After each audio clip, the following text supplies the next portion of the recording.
والصلاة والسلام على أشرف الأنبياء والمرسلين سيدنا ومولانا محمد صلى الله عليه وسلم. اللهم أخرجنا من ظلمات الوهم وأكرمنا بنور الفهم وافتح علينا بمعرفة العلم وسهل أخلاقنا بالحلم. رب اشرح لي صدري ويسر لي أمري واحلل عقدة من لساني يفقهوا قولي. أما بعده، إلى حضرة مولانا رسول الله صلى الله عليه وسلم. الفاتحة. أعوذ بالله من الشيطان الرجيم. بسم الله الرحمن الرحيم. الحمد لله رب العالمين الرحمن الرحيم مالك يوم الدين. إياك نعبد وإياك نستعين اهدنا الصراط المستقيم صراط الذين أنعمت عليهم غير المغضوب عليهم ولا الضالين آمين. ولسيدي علي بن عبد الله بن عبد جبر الشهيد سيدي أبو العباس المرسي ولسيدي مصنف هذا الكتاب ابن عطية السكندري سيدي عبد الله بن الصديق الغمار الحسني ولمولانا وربي رحمه سيدنا الشيخ يوسف رشدي جميع سلاسل طريقة شاذلة صديقية يسري. الفاتحة. أعوذ بالله من الشيطان الرجيم. بسم الله الرحمن الرحيم. الحمد لله رب العالمين الرحمن الرحيم مالك يوم الدين. إياك نعبد وإياك نستعين اهدنا الصراط المستقيم صراط الذين أنعمت عليهم غير المغضوب عليهم ولا الضالين آمين. ولآبائنا وأمهاتنا وجداتنا وجداتنا وأجدادنا ومعلمنا وزوجاتنا وأولادنا وجماعتنا وتلاميذنا ومعهدنا ومدرسنا ولمن أحبنا ولمن نحبهم ولمن أوصانا بالدعاء ثم لجميع إخواننا المستضعفين في فلسطين يا رب العالمين. اللهم انصر إخواننا المستضعفين في فلسطين يا رب العالمين. سر الفاتحة. أعوذ بالله من الشيطان الرجيم. بسم الله الرحمن الرحيم. الحمد لله رب العالمين الرحمن الرحيم مالك يوم الدين. إياك نعبد وإياك نستعين اهدنا الصراط المستقيم صراط الذين أنعمت عليهم غير المغضوب عليهم ولا الضالين. Ini boleh bangku 7. Bangku 7. Ini bangku berapa nih? Bangku 10 ya. Boleh ke situ Mas Vicky. Nah, itu yang masih kosong. Oh, ya. Mas Tomo hampir masuk ke jurang.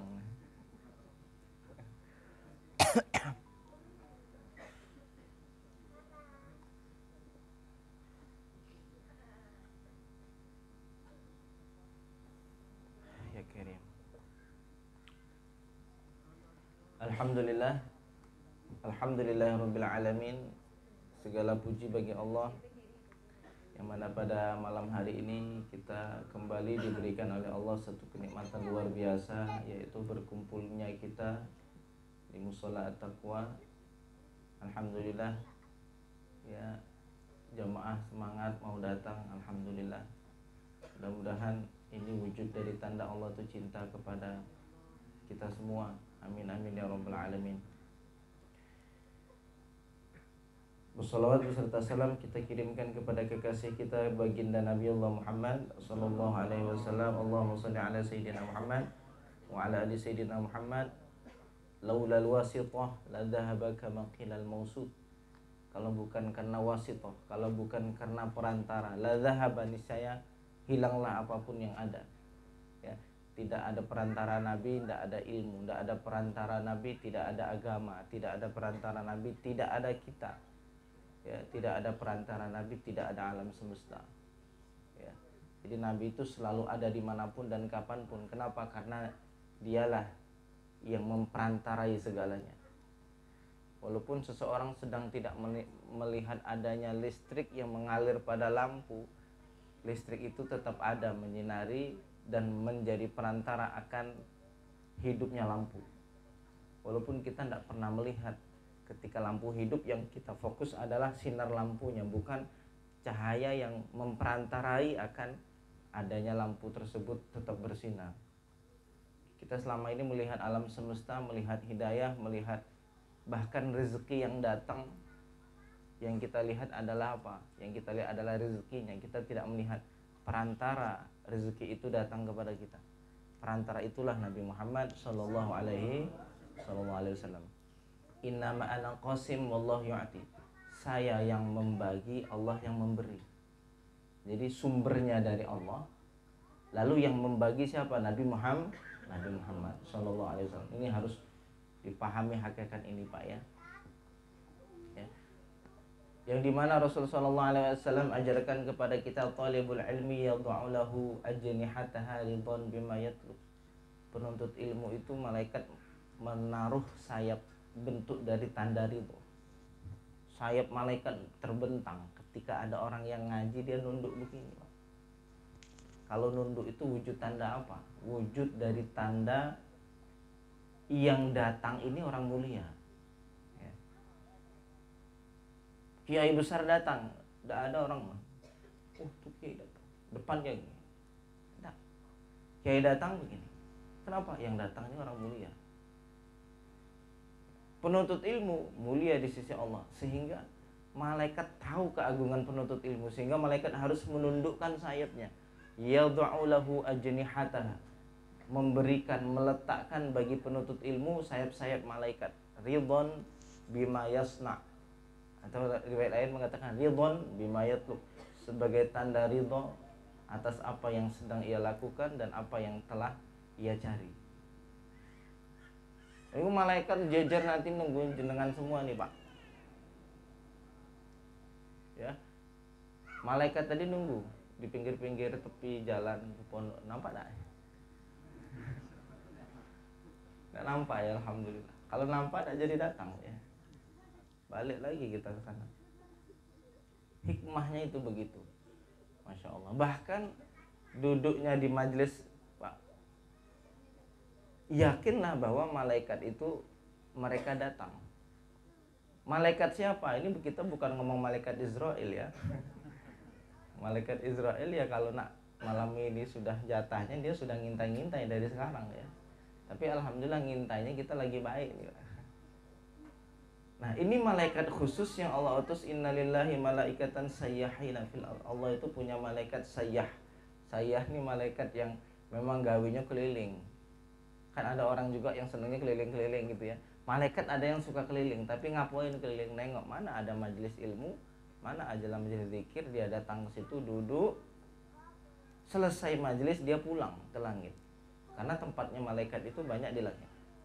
Pulang ke langit ngapain? Cerita. Anak Adam tuh hebat-hebat. Dulu pernah kami ragukan tentang anak Adam, tentang manusia ini, bahwa mereka akan membuat kehancuran. Ternyata mereka banyak yang ingat sama Tuhan. Ternyata mereka banyak yang zikir kepada Allah Subhanahu wa ta'ala. Itu jadi kebanggaan. Dan Allah pun membanggakan. Ya, dalam hadis qudsi Allah Subhanahu wa ta'ala berfirman, Ana 'inda dhanni 'abdi bi, saya sesuai prasangka hambaku kepadaku. Siapa yang mengingatku dalam dirinya, aku akan ingat dirinya pada diriku, kata Allah.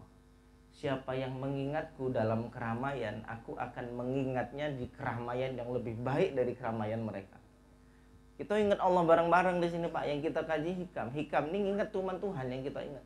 Bagaimana cuma Allah yang kita bahas. Nah, dan mengenal hijab diri, membuka hijab diri untuk kenal Tuhan. Kita ini sebenarnya kenal semua sama Tuhan. Semenjak kita sampai ke bumi ini loh, hijabnya banyak, Pak. Apa hijab penghalang antara kita dan Tuhan? Hijab nafsu. Nah, kita ngaji hikam adalah bentuk dari membuka wasilah dari perantara selama ini banyak hijab diri kita yang menjadi benteng pembatas antara kita dan Tuhan. Kelalaian, cinta dunia, syahwat. Nah, malaikat membanggakan itu. Kita ingat Allah di majelis yang ramai, malaikat Allah khususnya menceritakan, tengok tuh hamba-hambaku, tengok hamba-hambaku ya. Diceritakan ke siapa? Ke seluruh malaikat yang ada di langit. Nah itu, Pak. Jadi kalau kita ingat Allah sendirian dalam jiwa kita, maka Allah akan mengingat dalam dirinya Allah. Tapi kalau kita ingat Allah bersama beramai-ramai, maka Allah pun akan ingat di keramaian yang lebih baik dari keramaian manusia. Apa itu keramaian di sisi malaikat? Malaikat itu di langit itu, Pak, luasnya langit itu tahu bahwa perbandingan langit pertama sama bumi itu seperti perbandingan kita menaruh koin atau cincin kita buang ke lautan. Lautan itu luas langit pertama, cincin itu bumi. Loh, itu langit seluas itu, langit pertama seluas itu tidak ada satupun tempat sejengkal pun tersisa kecuali ada malaikat sujud di situ. Saking raminya malaikat. Ngapain? Zikir kepada Allah. Loh, itu dibanggakan kita di majelis yang seperti itu. Langit kedua, perbandingannya sama kayak tadi dengan langit pertama. Langit pertama adalah koinnya, dan langit kedua adalah lautannya. Terus dibandingkan ketiga sama, dua ketiga gitu, tiga keempat, terus sampai ke langit ketujuh. Langit ketujuh dengan aras juga sama, tidak ada apa-apanya, hanya seujung kuku. Ya. Dan ini adalah satu kemuliaan, ya, satu kemuliaan. Bersyukurlah kepada Allah, Pak. Pada malam hari ini digerakkan oleh Allah mau datang. Karena betapa banyak ada juga orang yang ingin hadir belum Allah izinkan untuk hadir. Ya. Ataupun yang niatnya setengah tapi Allah kokohkan niatnya dengan sebab punya kawan-kawan. Aslinya malaslah diajak kawan, ayolah. Oh, ini kemuliaan Allah ini. Allah yang kasih suatu hidayah, Allah yang kasih suatu petunjuk, ya. Yang ini harus kita syukuri, harus banyak bersyukur kepada Allah atas nikmat ibadah, ya. Sebagaimana kita dapat nikmat dunia, betapa syukurnya kita atas nikmat dunia. Tapi bagaimana saat ketika Allah memberikan kenikmatan yang nilainya itu tidak ada bandingan dengan kenikmatan dunia manapun, yaitu nikmat biso ibadah, yang ibadah itu tanda dari cintanya Allah kepada kita. Jadi ada kalam ulama itu begini, ya. Kalau engkau pengen tahu kedudukanmu di sisi Allah, kita mau deteksi kita ini di sisi Allah seperti apa, maka lihatlah Allah sibukkan kita pada apa. Kalau Allah sibukkan kita pada beramal soleh, ibadah, artinya Allah ingin mendekatkan kita kepadanya. Kalau Allah sibukkan kita membaca kalamullah, sering baca Quran, senangnya baca Quran, artinya apa? Allah sedang ingin kita berbincang dengannya. Kalau Allah sibukkan kita dengan apa? Perkara duniawi yang murni duniawi, tidak ada perkara akhiratnya, artinya Allah ingin sedang menjauh darimu. Dan kalau kita disibukkan dengan manusia, lupa dengan Tuhan, Allah ingin menghinakan dirimu, ya. Tapi kalau Allah sibuk pengen dekat sama Tuhan, pengen zikir, sibuk pengen hadir ngaji, tidak betah kalau hati ini lama-lama tidak hadir di pengajian. Lu kok ngapu nak ngaji nih Ustaz, ngapu nak ibadah lain? Karena untuk bisa mengenal ibadah lain itu butuh ngaji, Pak. Karena puncak dari ilmu itu zikir. Ya, ini catat baik-baik. Puncak dari ilmu itu adalah zikir. Kita ngomong cerita tentang khusyuk. Kita tuh yang penting sholat. Ya, sholat harus khusyuk. Pertanyaan, bagaimana cara kita khusyuk? Butuh ilmu kan? Butuh ilmu enggak kalau kita mau khusyuk? Butuh ilmu. Nah, sedangkan kalau kita nuntut ilmu, paham enggak paham, kita duduk baik kita entah paham tidak, fadilahnya luar biasa.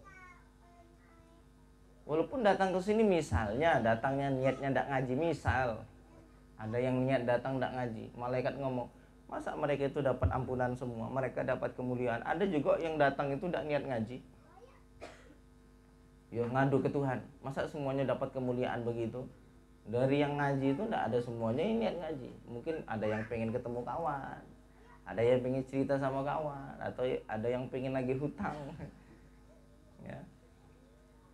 Maka kata Allah Subhanahu wa taala, semuanya dapat ampunan. Humul qaumu la yashqa bihim jalisuhum. Mereka adalah satu kelompok kaum yang duduknya mereka tidak akan pernah susah. Pokoknya duduk di majelis ilmu, majelis zikir itu adalah satu tempat duduk yang dimana bersama mereka ini tidak akan pernah susah, Pak. Tidak akan pernah sengsara, akan tetap dapat keuntungan. Keuntungan apa? Keuntungan ridho, keuntungan akhirat. Ya. Dan Rasul sallallahu alaihi wasallam bersabda, "Man salaka tariqan yaltamisu fihi ilman sahalallahu lahu tariqan ilal jannah." Siapa yang meniti jalan menuntut ilmu, Allah mudahkan jalan baginya menuju surga. Jadi semacam ya persiapan menuju jalan cepat surga adalah apa? Orang tersebut disibukkan oleh menuntut ilmu. Jadi statusnya kita ini semua sama thalibul ilmi. Jadi orang selalu menganggap santri itu adalah santri yang mondok, yang terdirinya namanya itu terdaftar di sekolah pesantren, baru namanya santri. Selain itu bukan thalibul ilmi, enggak. Kalau kita ngaji seminggu sekali pun niatnya ngaji itu tetap thalibul ilmi, walaupun cuma seminggu sekali, walaupun 2 minggu sekali. Misal saya ngaji, kalau pengajian jadwal lain saya enggak sempat. Saya sempatnya 2 minggu sekali lah ngaji ya. Akhirnya dia pasang niat, saya hadir 2 minggu sekali di pengajian. Maka setiap kali datang seperti ini malam, diniatkan lagi 2 minggu akan datang, dia pun pengen hadir lagi. Alhamdulillah Allah izinkan hadir. Saat itu dia niat lagi hadir, maka niat itu adalah pengikat dan menjadi status penuntut ilmu. Ya, niat itu menjadi apa? Menjadikan dirinya sebagai status penuntut ilmu.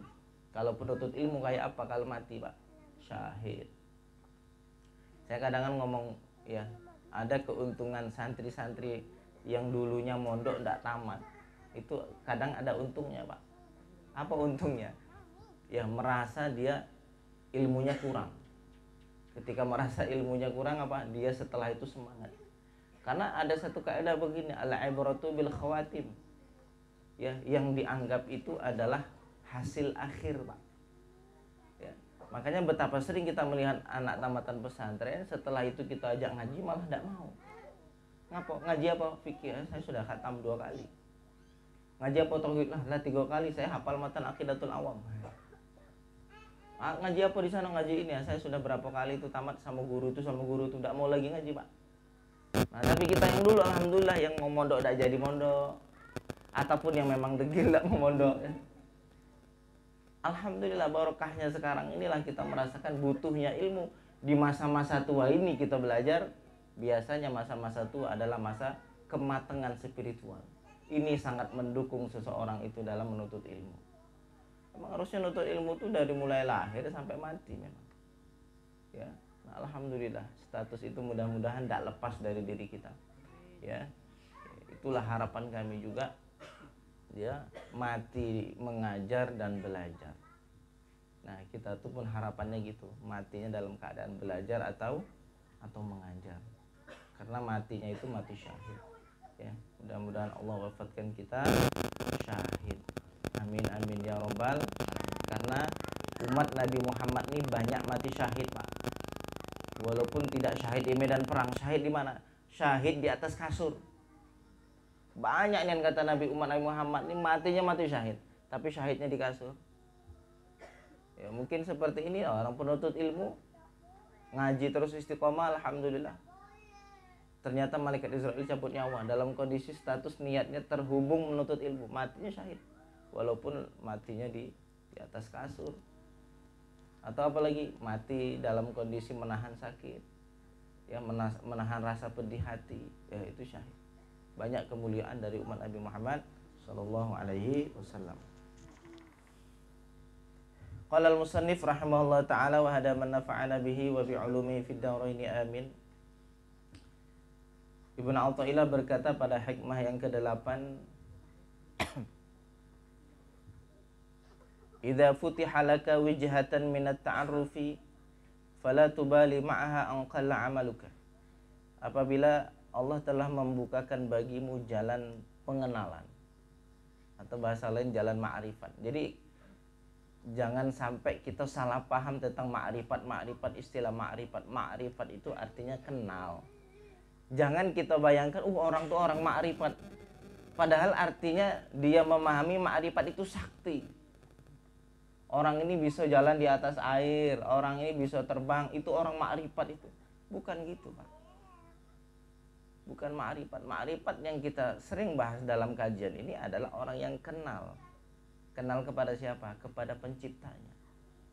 Itu ma'rifat. Nah kita selama ini memahami itu ma'rifat, gara-gara mentang-mentang apa? Dia nengok pernah bisa terbang, kita klaim dia adalah orang ma'rifat. Nah ini maksudnya kita meluruskan paham ini ya, bahwa ma'rifat itu adalah apa? Kenal. Kenal sama siapa? Sama Allah. Nanti wujud dari kenal kepada Allah apa? Akan tumbuh rasa cinta, akan tumbuh rasa mengagungkan, dan tumbuh dalam hati rasa wibawanya Allah dalam hati. Kita nengok orang biasa, kita tidak ada menaruh rasa wibawa. Ada lagi orang udah mulai agak naik lagi dikit, kita mulai agak segan dikit karena ada wibawa. Makin besar kemuliaan orang tersebut, makinlah kita merasa wibawanya besar orang itu, gitu tidak? Paham ya? Bagaimana kalau yang dikenali Tuhan, Pak? Pemilik alam semesta. Kadang kita ketemu kiai yang besar itu, rasanya kita malu nih di depannya, Pak. Itu rasa wibawa itu loh. Mahabah rasanya. Rasa wibawa yang muncul dari yang kita hadapi, menumbuhkan rasa ketawaduan siapa kita ini rasanya. Loh bagaimana kalau yang dikenali Tuhan? Siapa Tuhan? Pemilik alam semesta, pencipta kita semua, pemberi nikmat kita semua. Ini kalau makin kenal makin kita begini. Nah itu sumber daripada ma'rifat. Ma'rifat itu akan memberikan satu buah, yaitu kecintaan dan rasa mengagungkan dan rasa wibawa yang muncul dari dalam hati kepada Tuhan.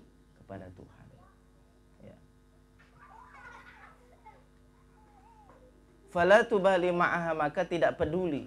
Kalau sudah Allah membukakan pintu ta'aruf, pintu pengenalan, maka Allah tidak peduli angqalla amaluka, bahwa sedikit amalmu. Kalau Allah memang sudah ingin mengenalkan, kita sedikit amal tidak peduli, Pak. Amal tidak banyak, ilmu tidak banyak, Allah mau mengenalkan, kenal, Pak, dikenalkan. Ketika Allah sudah mau mengenalkan, tumbuh rasa cinta, tiba-tiba tergerak hati ini, gemetar saja ingat nama Tuhan. Sayyidina Umar itu Allah mau, Allah tarik dia untuk hidayah. Saking kenalnya sama Tuhan, Sayyidina Umar itu ketika nyebut nama Allah gemetar hatinya. Ya, gemetar hati Sayyidina Umar. Sampai suatu ketika Sayyidina Umar itu jalan di salah satu jalan kota Madinah, lalu Sayyidina Umar mendengar ayat. Ada orang yang membaca ini, sahabat. Inna azab rabbika lawaqi'. Sungguh azab Tuhanmu pasti terjadi. Gemetar sampai pingsan. Sayyidina Umar mendengar ada sahabat malam-malam baca Quran, inna azab rabbika lawaqi'. Sungguh azab Tuhanmu pasti akan terjadi. Gemetar Sayyidina Umar sampai pingsan. Saking begitu takutnya kepada Allah. Kita dengar ayat itu biasa ya. Ada rasa gemetar? Kayaknya tidak ada yang nampak gemetarannya. Sama lah yang baca ini juga ada gemetaran ya. Nah. Jadi kalau Allah sudah ingin membukakan pintu pengenalan, Allah tidak peduli walaupun sedikit aman. Fa innahu ma fataha laka illa wa huwa yuridu an yata'arrafa ilaika. Maka sesungguhnya tidaklah Allah membukakan pintu pengenalan bagimu kecuali karena Allah itu mau Allah mengenalkan dirinya kepada dirimu. Ya. Alam ta'lam anna ta'arrufa huwa muriduhu alaika. Tidakkah engkau tahu bahwa sesungguhnya pengenalan itu adalah dia yang mendatangkan kepadamu, wal a'mal anta muhdiha ilaihi. Adapun amal, engkau yang memberikannya kepada Tuhan. Wa aina ma tahdihi ilaihi mimma huwa muriduhu alaika. Dan di manakah posisi yang lebih tinggi antara engkau berikan hidayah, engkau berikan sesuatu kepada Allah, atau dia Allah yang memberikan kepadamu? Nanti kita jelaskan ya. Jadi Pak, dalam proses seseorang itu menuju Tuhan itu ada dua jalan. Jalan yang pertama namanya jalan hidayah dan inabah. Seseorang memproses diri. Ya kayak kita inilah banyak-banyak kayak gini. Kita pengen kenal Tuhan, kita ngaji banyak-banyak, kita banyakin zikir, banyakin ibadah kepada Allah. Kenapa? Proses dalam pengenalan kepada Tuhan. Kita yang mengundang diri kita untuk Allah. Nah ini yang pertama. Disebut apa? Proses inabah. Hamba itu kembali ke Tuhan. Aduh saya inilah banyak yang dosa. Nah, saya pengenlah taubat. Ya. Dengan mulai yang apa? Mulai belajar tauhid. mengisi akidah dalam logikanya. Diisi dulu logikanya dengan akidah, Pak. Orang sebelum mendalami agama, yang paling utama didalami apa? Ilmu tauhid dulu, Pak. Logikanya dibenerin dulu.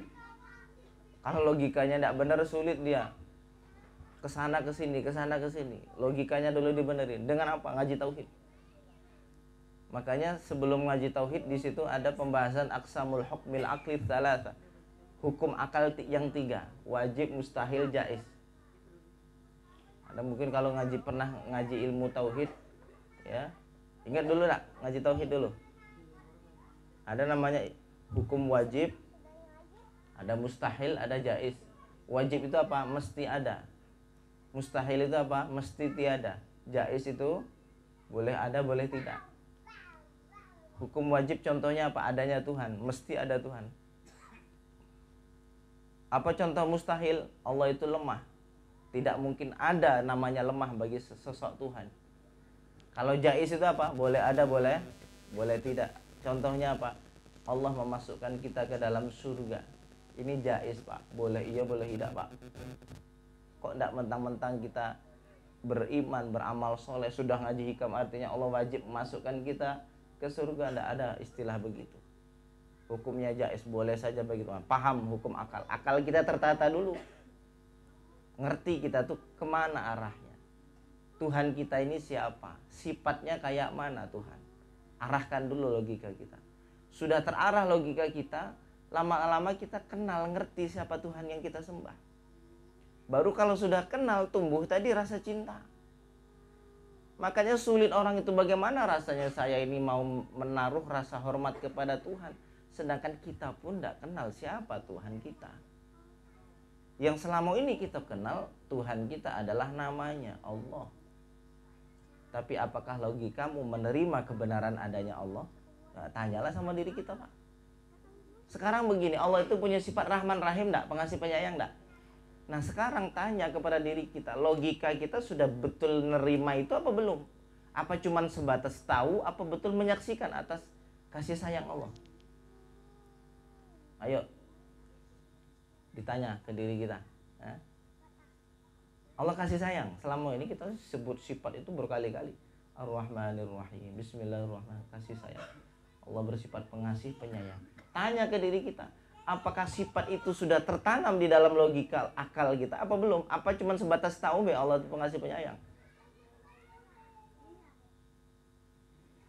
Sekali lagi saya mau kasih satu contoh. Teman saya namanya Bang Hamzan, ya. Bang Hamzan ini, ya, anggapan kami sebaik-baik manusia. Ini istilah lebaynya begitu, Pak.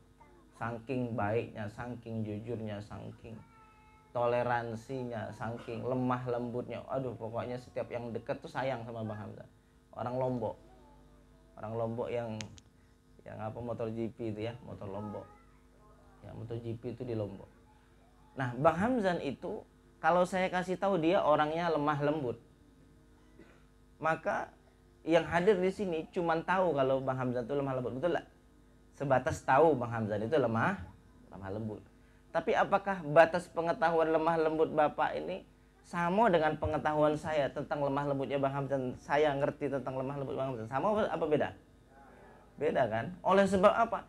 Saya berinteraksi terus sama Bang Hamzan. Saya kenal dekat sama Bang Hamzan. Saya ngerti sifatnya. Saya menyaksikan baiknya.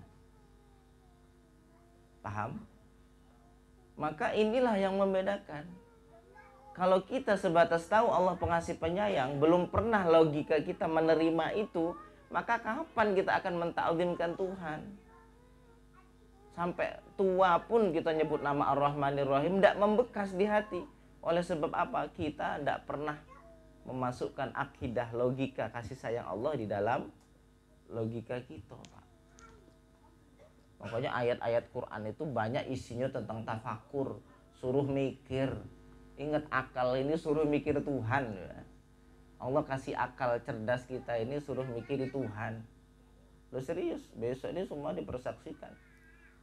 Bukan hanya sebatas menerobokan, mata ditanya, kuping ditanya, mulut ditanya, akal ditanya. Ditanya apa? tentang bagaimana tanggung jawabmu tentang pengenalan kepada Tuhanmu dengan anggota tubuh yang aku titipkan kepadamu. Oh, itu ditanya semua, Pak. Nah, jadi sebelum masuk kepada pintu pengenalan lebih jauh, itu dulu yang harus kita benahi logika kita nih. Sudah kita pakai belum untuk mengenal Tuhan? Pernah diajak tafakur apa belum? Sudah diajak ke ranah mikir jauh belum tentang Tuhan? Kalau belum, mulai dulu dari situ kalau pengen dapat hidayah Allah tadi. Kalau pengen meniti jalan yang tadi, yang seperti yang kita ceritakan, jalan ma'rifat tadi, logika dulu. Nah, sudah kenal sama Tuhan, mulai proses. Namanya tingkat pengenalan itu kan beda-beda. Ada orang 50%, ada yang 40%, ada yang 60%, beda-beda. Cuman kalau sudah mulai meniti jalan ma'rifat, kenal kepada Allah, akan ditumbuhkan rasa cinta, rasa ta'zim, mengagungkan Allah, dan rasa wibawa dalam hati kepada Allah. Mesti itu, kalau sudah kenal mesti itu, Pak. Itu sah pasti. Yang kita kenal ini siapa masalahnya, ya kan gitu. Saya ngomong ada seorang syekh besar ini namanya ini, sebatas tahu, kita tidak punya rasa menaruh rasa hormat. Nanti kalau sudah mulai ketemu, sudah ngerti seperti apa dan bagaimana pengaruhnya, baru mulai kita ngerasa apa? Ngerasa memuliakan, merasa mengagungkan. Beda pasti. Begitu juga kita dengan Tuhan. Bagaimana kita akan menumbuhkan rasa cinta kepada Allah jikalau kita belum pernah berusaha mengenal Allah. Nah, nanti kalau sudah mulai logika memikirkan tentang Tuhan, mulai ada tumbuh rasa senang, rasa ta'zim. Di sisi lain ada rasa malu, di sisi lain ada rasa takut. Campur aduk itu rasa khauf, rasa harap juga ada. Ya. Sudah begitu, sudah mulai tumbuh di dalam hati rasa ta'zim, apalagi dia akan semaksimal mungkin berikhtiar untuk menjalankan ibadah. Perintah Allah dijalankan, larangan dijauhi sejauh-jauhnya, ya. Lalu setelah itu diiringi dengan banyak zikir kepada Allah, maka itu adalah jalannya inabah atau jalan hidayah, jalan yang pertama tadi, Pak. Proses yang mestinya dijalani oleh seorang hamba itu tadi jalan yang pertama. Kalau jalan yang kedua, tadi kan saya katakan ada dua jalan seseorang menuju Tuhan. Jalan yang pertama tadi yang sudah saya jelaskan. Yang pertama mengisi logika akal dengan ilmu ma'rifat tadi. Tafakur, diajak mikir tentang Tuhan, lama-lama kita kenal, lama-lama cinta, lama-lama mengagungkan, lama-lama dengan banyaknya ibadah, diiringi zikir, tumbuh di dalam hati rasa apa? Dunia makin nampak kecil, akhirat nampak besar. Ibadah makin jadi tujuan, dunia semakin dinomorduakan. Itu pelan-pelan itu, Pak. Kok nggak terus ngaji kok besoknya jadi wali, enggak, Pak? Kok saya ngaji-ngaji kok hatinya kok gini terus? Proses pelan-pelan. Coba bayangin dulu pertama kali ngaji sama sekarang, bedanya apa coba? Nggak kerasa, Pak. Sama kayak anak kecil yang tumbuh besar, dia nggak merasa besar. Perasaan dari dulu kayak gini lah, ya. Kenapa? Memang proses itu begitu, sunnatullah. Itu proses yang pertama yang biasanya Allah perlakukan kepada hamba-hambanya. Kalau proses yang kedua kayak mana? Proses ijtiba. Apa itu proses ijtiba?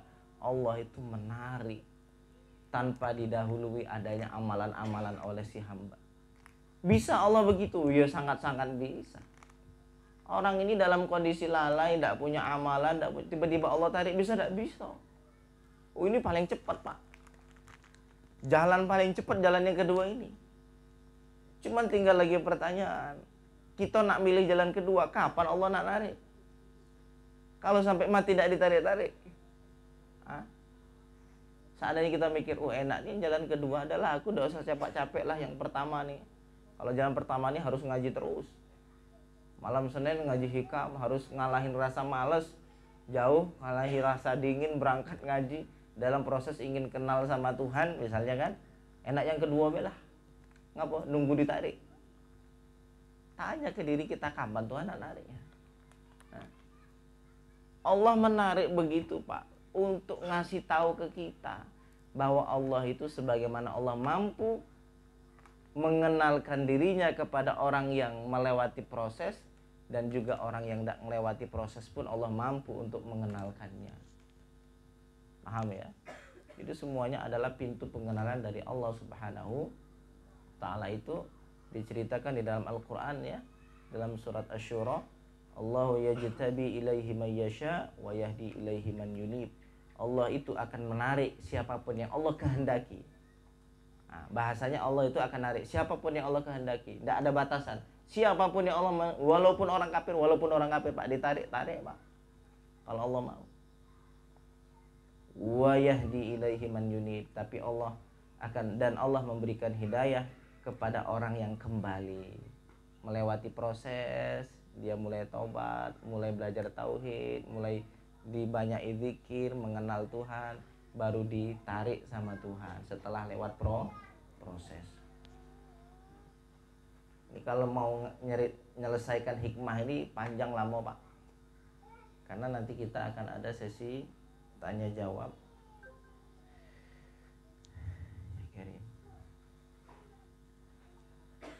Kira-kira sampai di sini pengenalan hikmah yang ke-8 dulu. Ada yang mau ditanyakan?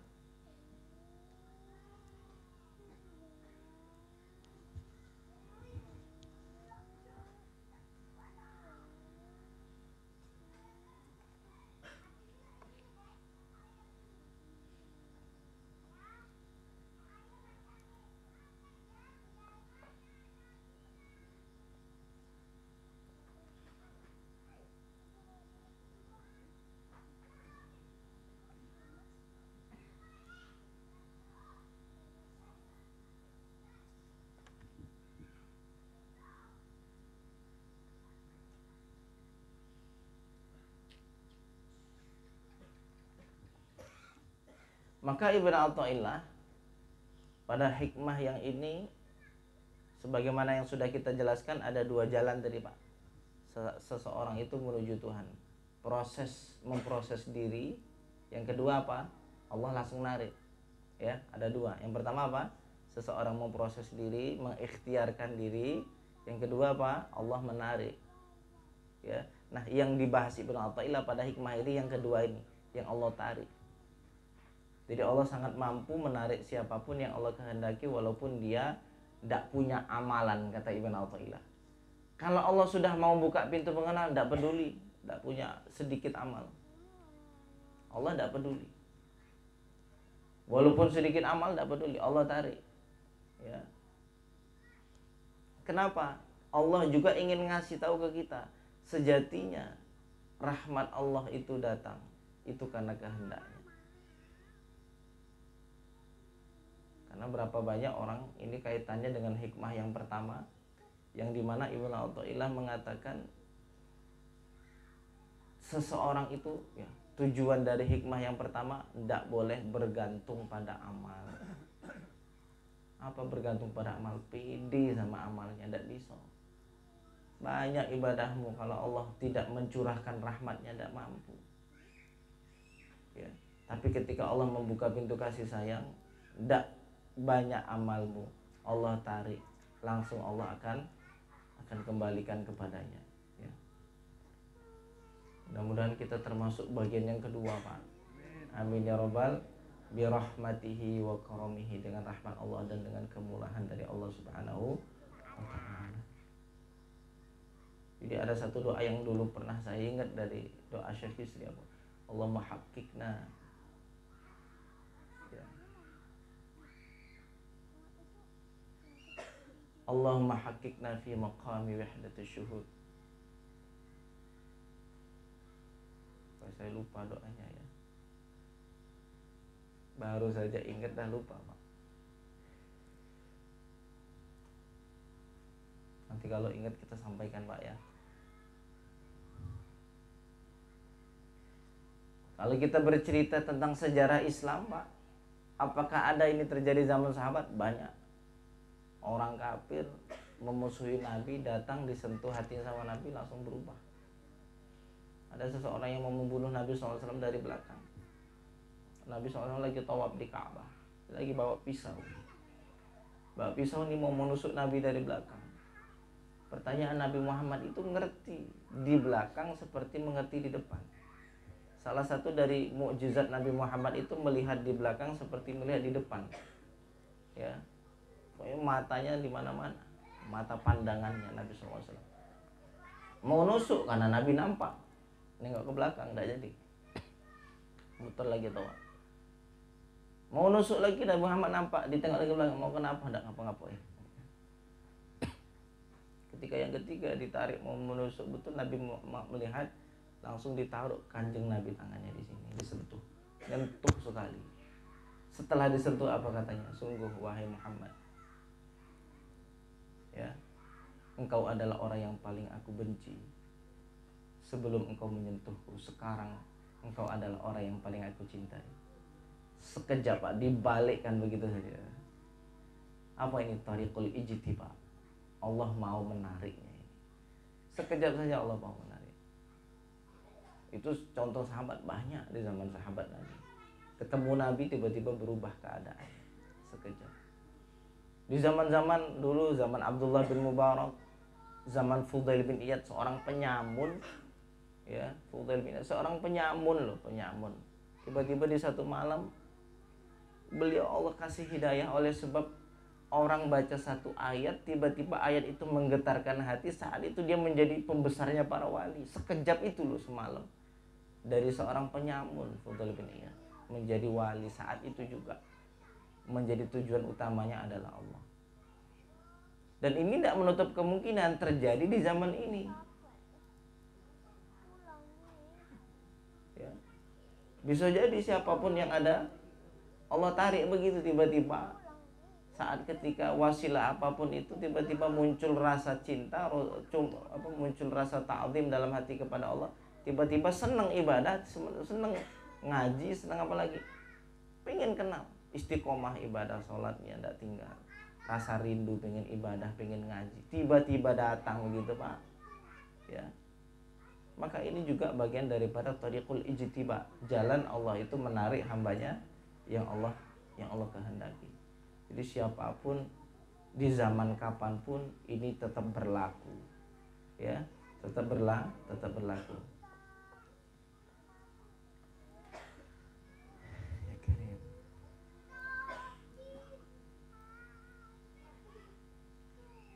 Tapi Bapak Ibu, jangan kita berpikir begini. Kalau kayak gitu berarti tidak penting dong amal, ya. Berarti ada kelompok orang itu kalau ditarik sama Tuhan, tiba-tiba dia jadi orang yang makrifat, kenal sama Tuhan, lalu dia tidak banyak amal, berarti boleh. Akhirnya orang berpikir seperti ini. Ingat, jangan salah paham tentang hikmah ini. Allah itu menarik orang dari tidak punya amal itu kan sebelum dia beramal. Setelah ditarik dia akan menjadi orang yang paling banyak amal. Paham ya? Perlu kita ulangi ya. Orang yang dulu tidak punya amal, kata Ibnu Athaillah, Allah itu kalau pengen mengenalkan, tidak peduli orang ini tidak punya amal pun, kalau Allah tarik. Ini ceritanya apa? Sebelum dia ditarik, dia tidak punya amal. Setelah ditarik, dia akan menjadi orang yang paling banyak amal. Karena sekarang ini banyak orang yang mengaku menjadi sosok wali, menjadi sosok ahli ma'rifat, tidak beramal. Ngaku posisi ini. Ingat cerita itu cerita sebelum ditarik, sebelum dikenalkan, ya dia tidak punya amal, dikasih hidayah. Setelah dikasih hidayah, kayak apa amalnya? Paling banyak amalnya, paling banyak sunnahnya, paling banyak jalanin perintahnya. Kadang-kadang kan ketemu yang kayak gitu Pak, ngerasa dirinya adalah sosok yang ma'rifat, sosok yang kenal, tapi amalnya tidak ada. Ngakunya apa? Itu tuh amalan-amalan itu orang-orang awam saja. Kalau memang begitu ceritanya, maka Nabi yang lebih layak tidak beramal, ya tak? Nabi paling kenal sama Tuhan, harusnya Nabi yang paling tidak banyak amalnya, tapi nyatanya Nabi paling banyak amal, ya. Hati-hati kalau ketemu yang kayak gitu Pak, serius ini Pak. Hati-hati ketemu sama orang yang ngaku dirinya adalah sesosok yang ma'rifat, kenal, tapi tidak beramal. Ingat, Ibnu Athaillah ini bukan nyinggung orang yang seperti itu. Yang disinggung ini adalah kalau Allah sudah mau mengenalkan, tidak punya amal pun akan ditarik sama Tuhan. Setelah ditarik, dia akan menjadi ahli ibadah. Bukan setelah ditarik kok terus dia jadi wali, dia bebas nak ngapain. Dak ibadah kan sudah ditarik sama Tuhan. Kok ngapa dak ini dak puasa dak ini, sudah ditarik khusus sama Tuhan, jalurnya khusus. Ya. Lewat jalur pusat. Paham ya? Nah, jadi ini jangan sampai disalahpahami. Pokoknya kok ketemu ada orang ngaku ini kok ngakunya ndak ahli ibadah, ada ini dusta. Pendustaan itu, bohong, dusta, mengatasnamakan agama, bahaya yang begini. Ya sangat bahaya. Kenapa bahaya? Orang awam akan jadikan dia sebagai rujukan. Tengok itu beda ibadah, sudah jadi wali dak ibadah. Kita sok-sokan yang awam ini. Oh, ketemu loh Pak yang begitu tuh ketemu. Dulunya rajin ibadah, ketemu yang begitu udah jadi rajin.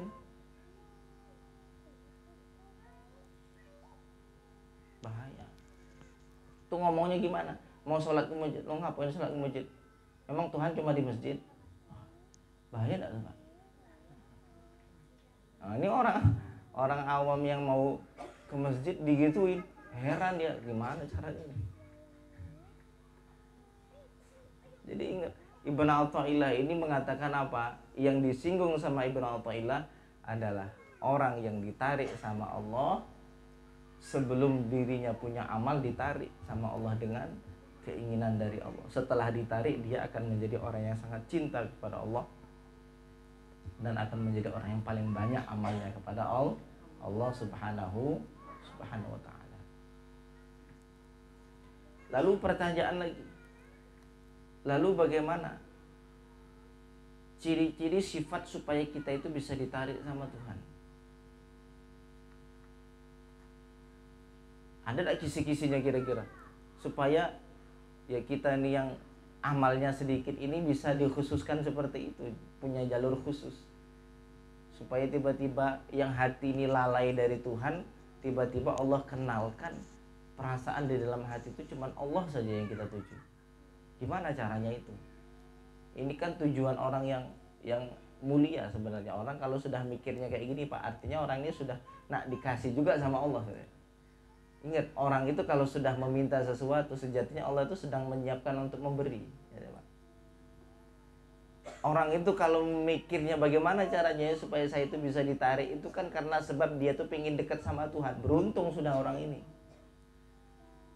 Makanya sebenarnya kalau ditanya apa hukumnya kita itu minta jadi wali, ya minta saja. Saya bukan menggarisbawahi permintaannya itu apa, tapi permintaan itu menunjukkan kecenderungan senang dia jadi orang yang dekat sama Tuhan. Gitu dah. Imam Abul Hasan Asyadzuli dulu gawenya begitu Pak, minta jadi wali. Oh, kita mikir, wah Ustaz, kalau kayak kami ini, misalnya contoh ada yang kayak gini ya, mikir, kalau kayak kami ini tidak mungkin lah, syukur-syukur bisa ngaji, nak jadi wali jauh niat. Ngapa mikirnya begitu?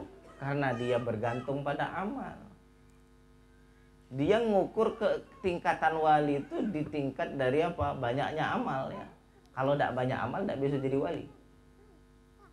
Sedangkan tadi kita sudah membahas Allah kalau mau narik tanpa amal bisa tak? Ya. Nah, orang yang berpikir begini karena dia masih menimbang dengan amal. Loh, kita kan diajarkan sedari awal sama Ibnu Athaillah jangan bergantung pada amal. Ibadahlah sebagai bentuk penghambaan. Ya kita ibadah karena memang hamba gitu nih. Kamu sholat kenapa? Ya memang Allah layak untuk disembah, kita ini memang hamba. Kan gitu dak? Selayaknya begitu. Kok masalah nanti kita itu ahli surga, itu rahmat Allah. Apakah kamu layak jadi ahli surga? Tidak layak. Yang kita pinta cuman minta kepada Allah, minta rahmatnya dimasukkan ke dalam ridhonya dan surganya. Itu yang kita minta dari Allah. Nah, orang yang mengatakan tidak mungkin saya ini kayak saya ini, tidak mungkin lah, masa iya minta jadi wali jauh niat. Oleh sebab apa? Oleh sebab kita masih salah dalam memahami amal, bahwa kita itu tidak boleh bergantung pada amal. Jadi kalau ditanya boleh tidak seseorang meminta dirinya jadi wali? Boleh. Masalah apakah itu nanti jadi atau tidak, itulah urusan Tuhan. Karena seseorang itu akan menempati posisi kursi masing-masing. Ini pertanyaan ini pernah ditanya juga sama Syekh Yusri ya. Ketika di Masjid Dardir, Imam Dardir, kalau Abah Taifur ceritanya apa, Ustadz Dardir. Ustadz Dardir itu Imam Dardir itu. Ya, mazhabnya mazhab Maliki, pengarang kitab Akidah Dardir. Itu ngarang tauhid semalam Pak, jadi Dardir. Ada kuburannya di dekat rumah dulu, alhamdulillah. Jadi sering ziarah, ngaji Manazirus Sairin sama beliau. Nah, di situ ditanya sama Syekh Yusri, Syekh, boleh tidak seseorang itu minta jadi wali? Apa kata beliau? Mintalah apa yang kau ingin minta kepada Allah. Tapi ingat, seseorang akan mengambil porsi masing-masing. Dia sudah disiapkan sama Allah kursi masing-masing. Dia akan duduk di mana? Boleh tidak menutup? Yang tidak boleh itu kalau minta jadi nabi. Berarti kalau gitu boleh tidak minta jadi nabi? Wah, ini terlarang nih Pak. Jalurnya sudah beda, terlarang. Kenapa? Secara hukum tidak ada lagi nabi setelah Nabi Muhammad. Cuman kalau meminta sifat-sifat seperti Nabi, ya Allah jadikan perilaku kami seperti perilaku Nabi, boleh. Tapi kalau kedudukan nabinya yang tidak boleh. Makanya kita ada doa ringkes ya. Apa itu doa ringkes? Ya Allah, kami meminta kebaikan dari kebaikan yang diminta sama Nabi. Ini lebih ringkes dari Rabbana atina fid dunya hasanah Pak. Lebih luar biasa ini. Dari selama ini kan kita tahu doa sapu jagat, Rabbana atina fid dunya hasanah wa fil akhirati hasanah wa qina adzabannar. Ada lagi doa yang lebih jami' mani, lebih simple dan lebih luar biasa. Apa? Ya Allah, berikanlah kami kebaikan seperti yang diminta sama Nabi Muhammad, dan jauhkanlah kami keburukan yang pernah diminta oleh Nabi Muhammad. Sudah tidak payah doa lagi. Itu doa kita Pak. Seluruh apa doa yang diminta sama Nabi kita minta. Doa yang minta Nabi perlindungan dari Allah, kita minta juga perlindungan. Nah, kita tidak tahu seberapa banyak doa Nabi dan bagaimana perlindungan Nabi. Kan lebih istimewa. Orang yang kenal sama Tuhan mesti mintanya dengan penuh adab. Makanya kalau saya Yusri itu, beliau selalu ngajurkan kalau doa itu bil ma'thur. Kalau bisa doa-doa yang Nabi ajarkan ya. Yang Nabi pernah doakan, walaupun kita doa apapun tuh boleh Pak. Doa sendal putus, ya Allah sendal aku putus ya Allah. Ya Allah pinjam 100 gitu. Kan lagi viral minjem 100. Gara-gara judi online nak ya katanya. Dengar-dengar itu gara-gara judi online minjem 100. Nah, kata Nabi, mintalah kepada Allah walaupun sendal yang putus. Saking terbuka lebarnya rahmat Allah bagi siapapun yang ingin mau sama Tuhan. Selagi hati itu mintanya sama Tuhan, terpautnya sama Tuhan, itu baik itulah. Ya. Selagi mintanya sama Allah, Allah senang itulah. Kenapa? Karena Allah memang zat yang memang tempat untuk dimintai. Ya, itu. Tapi ada orang yang pengen kenal jauh sama Tuhan, beda lagi Pak. Doa pun dia harus dengan tata krama. Kan kita pengen tingkatan naik nih. Orang yang ngaji hikam, termotivasi ngaji hikam, saya yakin orang itu sedang pingin jalan khusus menuju Tuhan. Tidak sebatas jadi muslim awam yang biasa, yang penting sholat, selesai sholat ini sudah selesai urusan saya. Yang penting tidak ganggu orang, yang penting pas puasa-puasa, pas zakat ya zakat. Nah ini jalurnya awam. Kalau dia mikirnya masih begitu. Kalau sudah berpikir untuk mengenal Tuhan lebih jauh, pingin ngaji tauhid, pingin ngaji hikam, dia pingin ada hal lain yang terjadi pada dirinya, pingin lebih dekat lagi kepada Tuhan. Ini jalur khusus itu.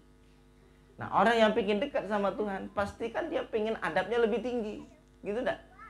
Sama Tuhan dia harus jaga adab. Karena kita tuh gini, misalnya gini, seorang guru punya santri, mana santri yang paling beradab, itu yang paling dicintai. Enggak mana yang paling banyak apanya, semangatnya, tapi mana yang paling banyak adabnya. Karena yang paling banyak adabnya yang paling nyenengin. Itu hukum itu sama kayak kita ke Tuhan. Mana hamba yang paling beradab sama Tuhan, dia adalah hamba yang paling dekat kepada ridhonya Allah dan cintanya Allah. Loh, kita dalam doa harus pakai adab. Kita bingung cara berdoa kayak mana ya. Doa begini takut saya suul adab kepada Allah. Kadang-kadang kita mau nanya dengan guru, saya takut salah nanya. takut tidak sopan. Loh, ini sama manusia loh yang lemah, sama-sama lemah. Loh, bagaimana kalau dengan Tuhan Rabbul Alamin? Adabnya kayak mana? Akhirnya ada satu doa yang sangat beradab ya bagi saya. Apa itu doanya? Ya Allah, saya meminta seperti doa yang diminta oleh Nabi Muhammad, dan saya berlindung seperti apa yang dimintai perlindungan oleh Nabi Muhammad Sallallahu Alaihi. Nah, itu jami' mana ya, kumpulan semua doa itu.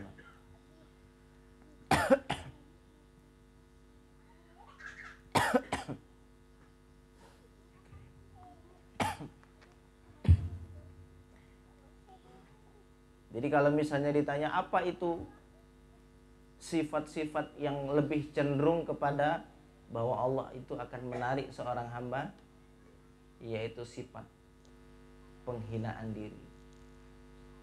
Ya, sifat apa? Penghinaan diri, dan tidak memiliki sifat sombong atas kebenaran.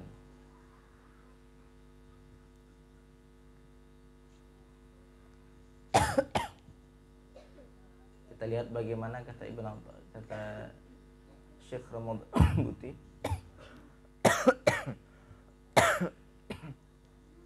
Walakin alaysa thammata sifatun yattasifu biha ba'dun nas takunu hiya ma dhannatu tanazzuli hadzal lutfir rabbani ilaihim wa min thamma takunu hiya sababu hadzal ijtiba'i lahum. Apakah di sana ada sifat yang saat ketika seseorang itu bersifat dengan sifat itu kemungkinan akan datang Allah menarik kepadanya? Ada tak di sana tuh sifat yang kalau kita tuh bersifat dengan sifat itu kemungkinan kita akan jadi posisi yang kedua, Pak, yang tiba-tiba Allah tarik gitu loh? Ada tak kata Syekh Ramadan? Alladzi astati'u an aqula jawaban, yang mungkin aku bisa jawab. Apa kata Ibnu Athaillah, kata Syekh Ramadan Muti, wa anna kullaman adhafa ila syurudihi wa dhalalihi an siratillahi ta'ala al-istikbar alaihi. Sesungguhnya setiap orang yang menjadi sebab jauhnya dan sesatnya dari jalan Allah Subhanahu wa taala itu adalah kesombongan dan melawan kebenaran, maka itu orang yang pasti akan tertolak daripada sifat yang kedua. Orang maksiat, kalau sumber maksiatnya itu kesombongan, itu bisa dikatakan kata Syekh Ramadan itu tidak mungkin bisa ditarik sama Tuhan yang kayak gitu. Apa mengentengkan? Apa ciri-ciri apa sombong itu? Dalam hadis Nabi definisi sombong itu apa? Batrul haq wa ghamtun nas. Apa? Merendahkan orang dan menolak kebenaran. Ya, apa ciri-ciri sombong? Dua. Merendahkan orang dan menolak kebenaran. Belum bisa kita ngamalin kebenaran, ndak apa-apa terima, pahit-pahit ndak apa-apa terima. Yang penting jangan sampai kita itu menolak satu kebenaran. Karena menolak kebenaran itu adalah tanda kesombongan. Kalau sudah sombong dalam hati, bisa dikatakan sangat jauh seseorang itu akan dapat ijtiba, ya, apa? Akan ditarik sama Tuhan, itu sangat jauh. Berarti lawannya apa? Lawan dari sombong, penghinaan diri. Makin orang itu merasa rendah, makin merasa tidak punya apa-apa, makin merasa hina, makin potensi dapat penarikan dari Tuhan makin besar. Walaupun ahli maksiat, dan itu contohnya sangat begitu banyak. Sangat begitu banyak, Pak. Contohnya. Saya itu pokoknya ketemu ada orang, ketika saya ketemu, saya interaksi. Ketika sesekali saya kasih sedikit hal-hal tentang inilah, tidak begitu banyak. Tengok koneksinya bagaimana, tanggapannya kayak mana. Itu sering sekali gitu, Pak. Tanggapannya menunjukkan kehinaan dirinya di hadapan kebenaran. Maka tidak lama kemudian akan tertarik dia dalam hidayah. Yang dulunya tidak sholat, yang dulunya tidak mau ngaji. Itu saya sering ketemu, Pak. Tapi ketemu sama orang, ketika ketemu, walaupun kadang-kadang dia agak tahu sedikit, tapi dengan caranya menunjukkan sisi menolak kebenaran dan merendahkan. Itu mesti akan susah. Itu nyata itu, Pak, sah pasti. Dan contohnya sangat begitu banyak. Kalau cerita Syekh Ramadan apa? Beliau punya apa? Beliau punya tetangga pemabuk. Mabuk terus. Tiba-tiba suatu waktu subuh Beliau sholat subuh, tiba-tiba orang tuh duluan datang ke masjid itu. Ya. Yang dulunya tidak pernah ibadah, jangankan ibadah, gawenya mabuk terus. Tiba-tiba subuh-subuh tuh datang masjid duluan, lebih duluan daripada Syekh Ramadan datang. Lalu apa cerita beliau? Suatu ketika beliau datang ke rumahnya sebagai bentuk tanda rasa ini ya apa ya? Ya alhamdulillah engkau sudah Allah tarik begini, ngasih rasa semangat lah ya, dukungan. Lalu beliau tanya, apa kira-kira yang sebabkan tiba-tiba engkau yang dari pemabuk tiba-tiba berubah begini? Apa katanya? Saya itu sebenarnya ketika mabuk, malam-malam tuh ketika dengar suara azan subuh, saya nggak tidur semalaman, gawenya mabuk. Saya itu ngomong terus begini kepada Tuhan, ya Allah, yang menjadi penghalang diriku dan engkau ini dinding dia Tuhan. Dia ngomongnya dari dalam kamar, ini kamar, ini dinding, itu musola masjid. Yang menghalangi dia untuk bisa datang ke masjid, yang menghalangi dia untuk ibadah kepada Allah, dinding ini ya Allah. Lemahnya diriku ya Allah. Saya pengen menghadap kepadamu, tapi saya lemah. Apa lemah maksudnya Pak? Nafsu kalah terus. Pengen yang saya itu ke masjid, pengen saya ngaji, lemah hati saya Allah. Mengeluh kesah atas kehinaan diri di hadapan Tuhan. Apa kata Syekh Ramadan Buti? Inilah yang menjadikan sebab engkau ditarik sama Tuhan. Perasaan rendahmu, perasaan hinamu. Karena orang merasa pendosa ini satu, dia akan merasa tidak ada lagi orang lebih rendah dari dirinya. Ini sifat sebab hidayah Allah, Pak. Nah, sifat hidayah Allah itu satu. Ketika sudah tidak ada lagi orang di atas muka bumi ini yang lebih buruk darinya, itu mesti sah ditarik sama Tuhan itu. Tidak pas ketika sebelum mati, pas saat ketika sakaratul maut, itulah saat ketika Allah itu mengampuni semua dosanya. Saya yakin. Karena cuma satu orang yang tidak akan diampuni sama Allah, tidak akan ditarik sama Allah. Cuma orang yang di dalam hatinya ada kesombongan. Cuma itu. Ada kesombongan dan tidak mau menerima kebenaran. Itulah. Makanya kalau kita sadar ada satu kebenaran sampai kita belum bersifat dengan sifat itu, terima saja. Pahit-pahit telan saja. Jangan sampai sisi keegoan kita menolak itu jadi sebab rahmat Allah tidak jadi turun. Kita saat ketika dipukul sama ucapan orang lain, ketika gitu, ya memang sakit saat itu, cuma saat sakitnya sedikit merenung lah. Iya, ini pukulan untuk saya harus terima, saya harus telan pahit-pahit ini, Pak. Ya, harus telan pahit-pahit ini. Kenapa? Ini nyata memang betul. Kalau saya ego dengan perasaan sombong itu, akhirnya marah dengan itu menjadi sebab hidayah tidak jadi turun. Pahamnya? Ini yang paling penting ya. Apa itu? Seseorang saat ketika merendahkan diri serendah-rendahnya, bukan sebatas ucapan belaka ya, tapi betul-betul rasa di dalam hati.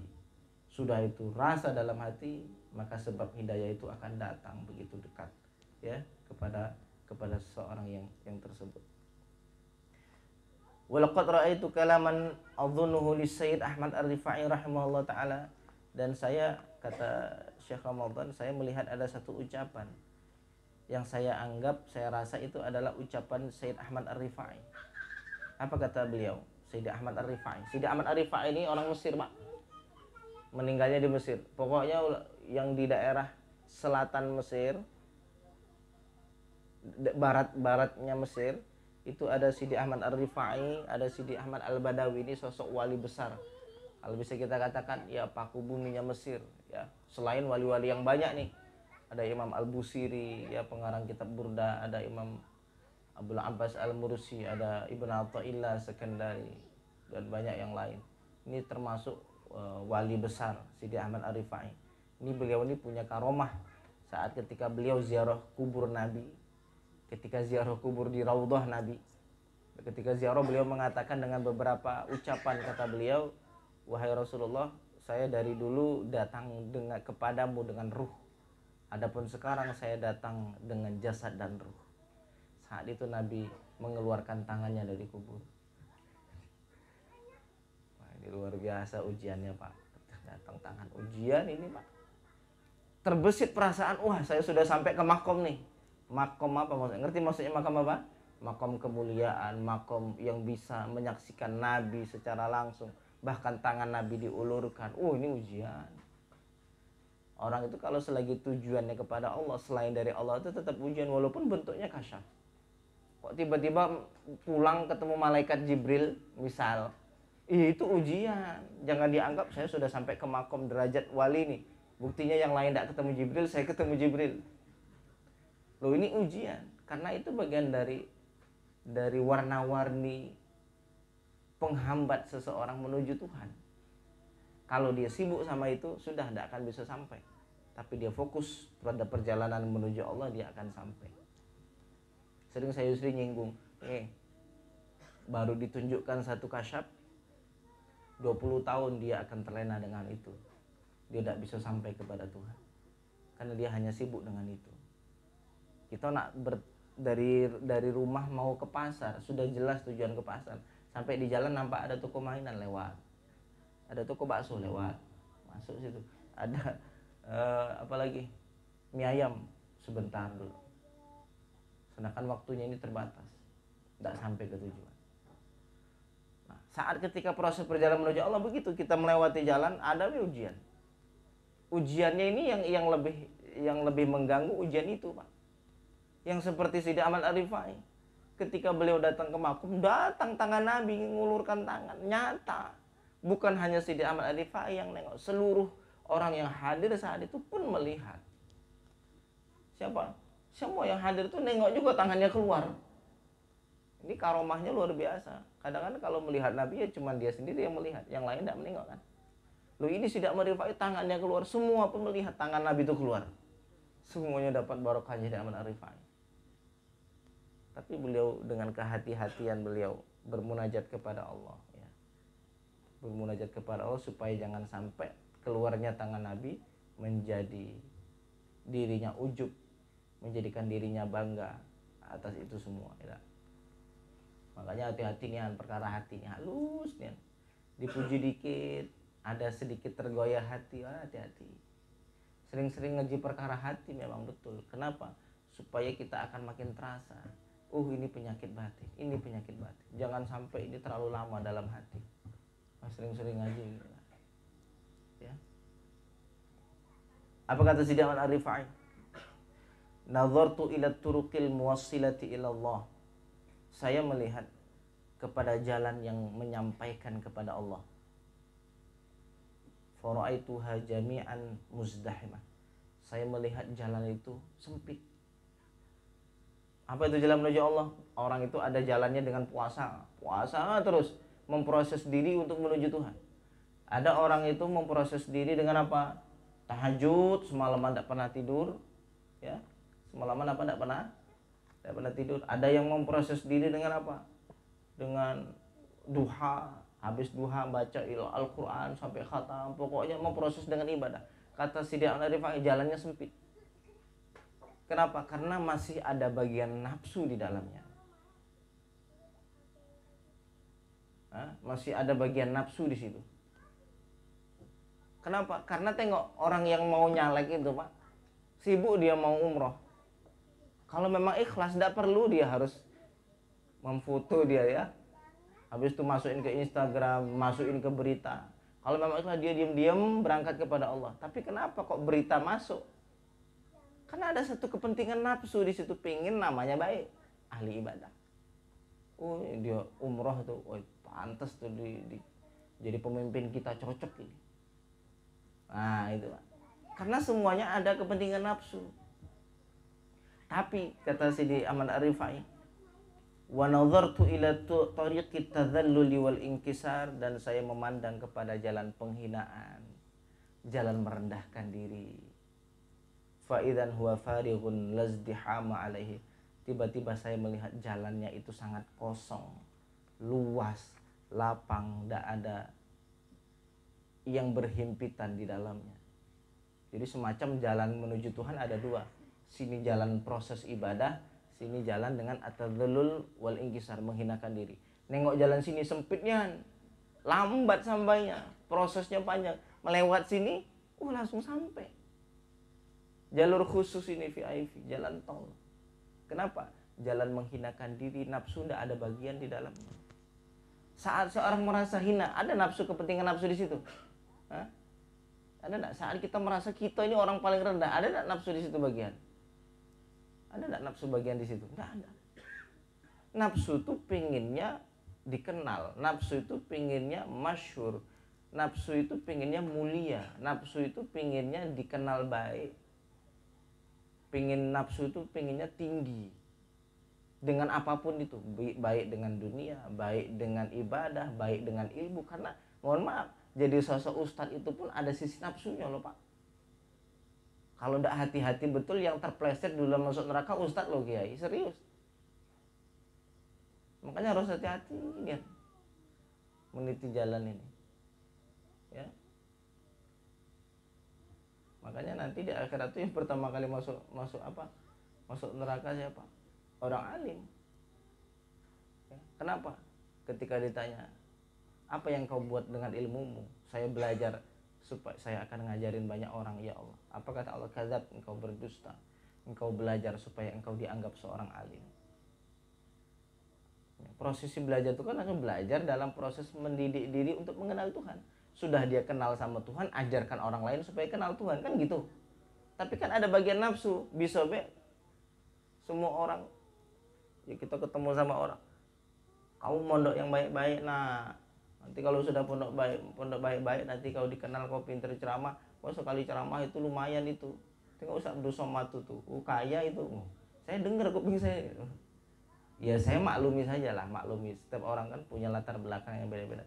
Cuman ternyata untuk menjadi seorang ahli ibadah, seorang alim itu ada bagian nafsu di dalamnya, itu loh Pak. Entah itu jalur ibadah, jalur sholat, jalur apapun ada bagian nafsu. Walaupun kita ya harus ibadah memang, tapi harus hati-hati dengan ibadah. Ternyata ada satu jalan yang mulus, apa itu? Jalan apa namanya? Penghinaan diri. Kita tengok kiri kanan, tidak ada lagi orang yang lebih rendah selain kita, selain saya. Semua orang kita anggap adalah sosok wali. Yang bukan wali siapa? Kita.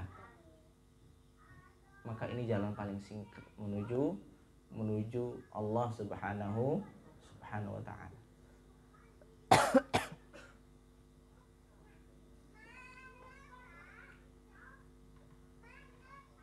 Kira-kira sampai di sini ada yang mau ditanyakan? Ada bagian terakhir yang belum kita baca ini. Ya. Alam ta'lam anna ta'arufa huwa muridu 'alaika. Tidakkah engkau tahu bahwa pengenalan dari Allah itu Dia Allah yang mendatangkan kepadamu, sedangkan beramal itu engkau yang memberikan kepada Allah. Jadi gini perbandingannya Pak. Kenapa kok penarikan itu lebih istimewa? Allah menarik hamba tiba-tiba itu lebih istimewa. Kenapa? Karena kalau jalur pertama, semacam ibadah yang kita lakukan kepada Allah itu kayak kita ngasih hadiah kepada Allah. Ini kalau jalur pertama. Kalau jalur kedua, Allah yang memberi. Beda ya. Yang pertama kita yang datang ke Allah, kalau ini Allah yang datang jemput. Nah gitu bedanya. Bahasa Ibnu Athaillah, mana yang lebih dekat ini? Saya yang mengambil atau kalian yang datang menjemput dan memberi kepadaku? Siapa yang lebih cepat, kata Ibnu Athaillah gitu ya. Wallahu a'lam bishawab. Alhamdulillahirabbil alamin.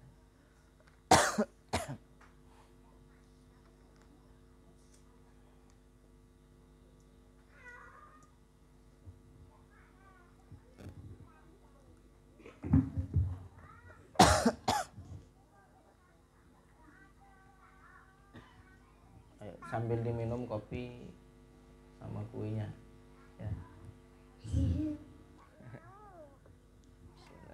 Udah habis ya.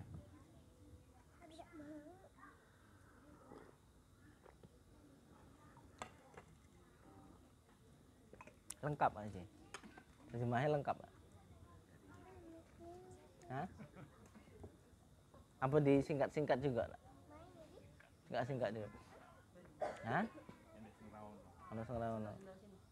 Karena nek bahasa Ibnu Athaillah lagi nek apa sih Ramadan ini nek diterjemahkan jadi tebelnya. jadi banyak gitu loh kalau diterjemahkan bahasa Indonesia.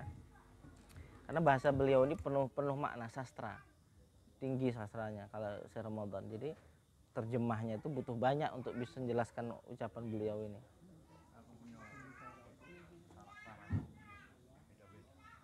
Beda-beda ya.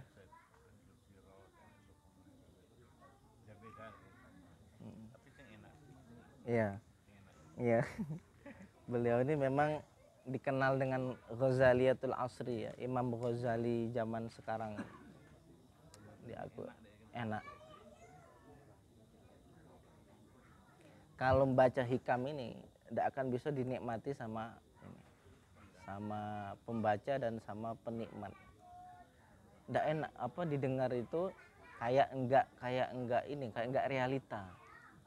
Enggak realita dengan apa yang dirasakan itu. Ya karena memang beda zaman kan. Kalau beliau ini Syekh Muhammad yang nyarah ini ketika dibaca ya kita sampaikan ke orang sekarang, mereka belum tidak bisa nikmati. Ya mungkin di zaman itu ya nikmati karena cocok dengan orang zaman itu. Kalau sekarang sudah susah.